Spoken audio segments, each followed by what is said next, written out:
Oh, the roar of the chains and the cracking of timbers, the noise at the end of the world in your ears, as a mountain of steel makes its way to the sea, and the last ship sails. Well, here I am with, international rock star, composer, legend, 17-time Grammy winner, Sting, now returning to New York with The Last Ship coming to the Met. Thank you so much for being here with me and Playbill today. I'm very excited to talk to you. I'm thrilled to be here, believe me. Let's start it. Bringing The Last Ship to the Met Opera, how did this all come about? You know, years ago I came to the Opera House to see a play called Billy Budd, an opera. And it was about a ship set on an 18th century British warship.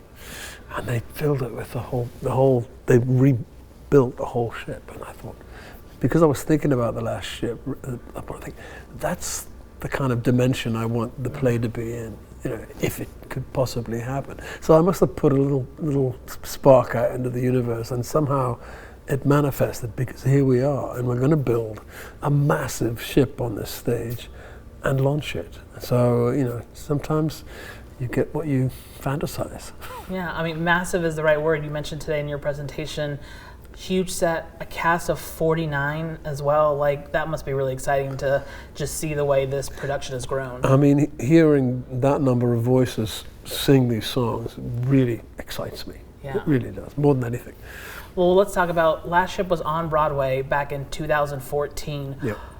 We'll talk about when you joined the company, but on the way bringing it to Broadway as its creator, what do you remember about that process of bringing that to Broadway? I can only think of The Last Ship on Broadway as the most grand and wild adventure that I wouldn't change for, a minute. And also, we were in the public theatre before that. After Broadway, we went back to Britain, and then we were in Canada and Los Angeles. All of those experiences made the show what it is now, and that we learned something, that we adapted something, that we changed something. So it's constantly evolving. I wrote a song last week for the show that is now in the show. So I'm always looking for incremental changes or big changes, plot changes, different characters. A character who was just a villain in an early iteration now has a love interest, and now has a sort of human side to him. So it's like a plant that grows, a branch here, and you chop this one off and this one grows, and then bend one the other way. And I think it's called topiary. I think that's the term.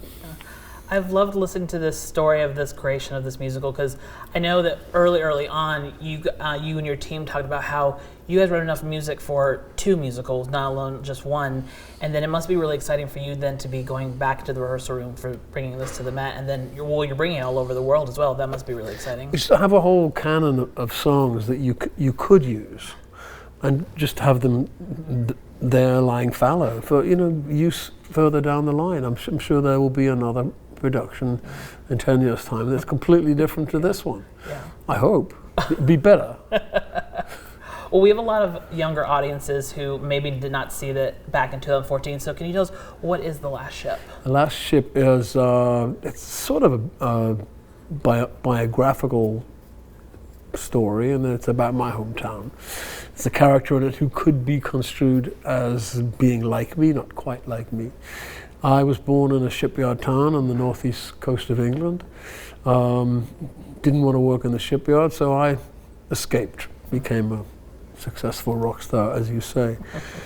I felt a little bit guilty about the community that made me, and wanted to repay a debt to them. So telling their story was something I did.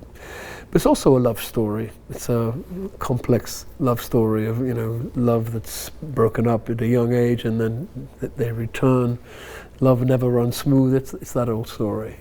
But there's some lovely songs in it. And I think it's a very emotional piece. But if I had to give you one reason why I think it's important, it's about community. And I think community now in our world at this time is so important. Neighbors, the guys across the street, the people in the next street, communities joining together and fighting for their rights. And that's really what this play is about. What are you excited about being back on a stage performing? Like I mentioned, you joined the cast when it was on Broadway.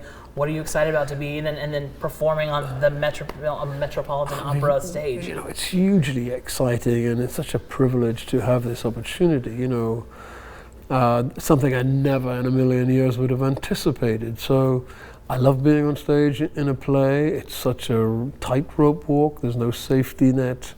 You can forget your lines. A fellow actor can do that and go off script. So you're playing three-dimensional chess, but you really are in charge. It's a wonderful feeling. What is it like in a show like this with a musical? Because when you are a singer-songwriter, you're writing and performing your own. What is it like when you have like a full chorus and you hear those different voices singing the music that's been in your head and you're creating that? What is that sensation? Awesome. Yeah. You know, when they're singing something that you just kind of doodled, Yeah. you know, just by accident, and they go, wow, that actually sounds pretty good. Absolutely. And then you're bringing a friend along for this production as well. My dear friend Shaggy, who, you know, he and I have a long creative relationship, I thought he'd be a wonderful element in the play to play the ferryman who brings the hero to town. And that's all he did in the early iterations of the play, but now he has a much more influential job. He weaves in and out of the plot as if he's a kind of ghost, and he's a kind of Greek chorus. He comments on what's going on and then leads the character away. So he's kind of a ghostly, fun, energetic character, as is my Shaggy. Very last question for you. What are you, I mean, I know we have some time until June, but what are you looking forward to bringing this show back to New York and here to the Met? Well, you know, I am a New Yorker now. I live here. In fact, I only live 5 minutes walk away. So that's going to be pretty exciting. But this is an iconic stage, the premium, you know, music stage of the world. So just to be here in the building fills me with excitement. To love and to cherish, to have and to hold. I'm a hard man to beat, if I may be so bold. And I promise it all by the sweat of my brow.